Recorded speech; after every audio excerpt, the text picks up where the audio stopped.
Be agreed to. We call the member for Gellibrand. Thank you, Deputy Speaker.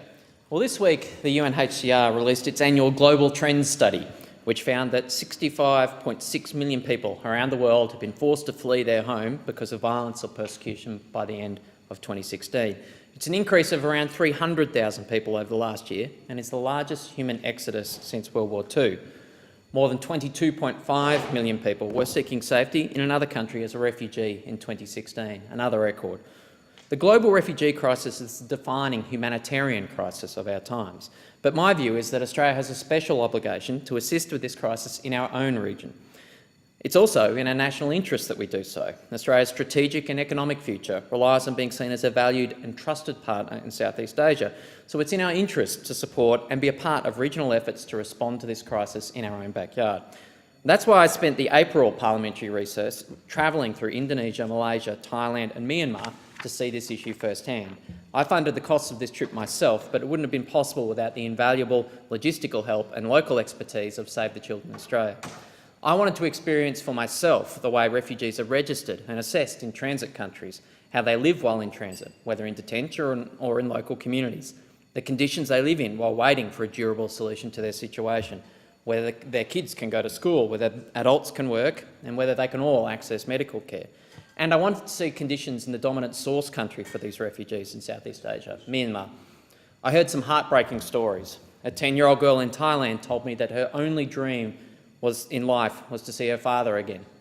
Another in Myanmar, in a Myanmar displaced persons camp, told me how happy she was when she'd first been able to go to an Australian aid-funded school for the first time because, quote, "a school life is my best life." The good news is that irregular movement of people by boat across the Andaman Sea in this region has fallen dramatically in recent years, due in no small part to intelligence and interdiction measures supported by Australia as part of the Bali process. This was viewed as unambiguously good news by everybody that I spoke to on this trip.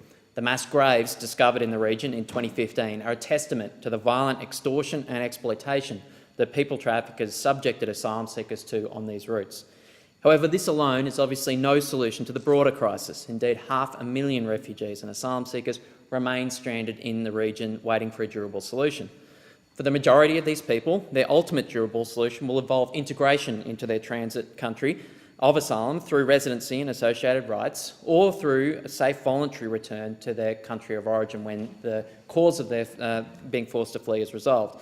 I saw firsthand the way Australian aid is supporting refugees while they wait, often for many years, for these solutions. I was particularly impressed by Australian government support for the rollout of biometric identification cards in Malaysia to give refugees in that country a basic level of status that affords them freedom from harassment by police and improves their ability to find work, but also in delivering access to education to children living in internally displaced persons camps in Myanmar. There's much more that Australia could do on this front, and I'm pleased that at the last federal election, Labor committed to taking a leadership role within Southeast Asia to build a regional humanitarian framework for refugees from this region.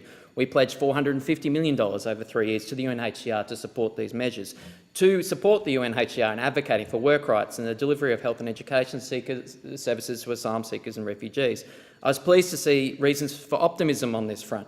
In Indonesia, a new presidential decree on refugees was signed, giving nationwide consistency and direction to their approach. In Malaysia, a pilot project on work rights for 300 Rohingya refugees has started, and senior ministers have given a broader statement of commitment to expand work rights to all refugees.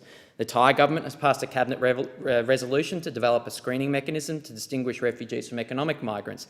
And the peace talks between the Myanmar government and minority ethnic groups, as well as that government's response to the interim findings of the Annan report on the Rakhine state, provide some reason for hope that outbound flows could be stemmed.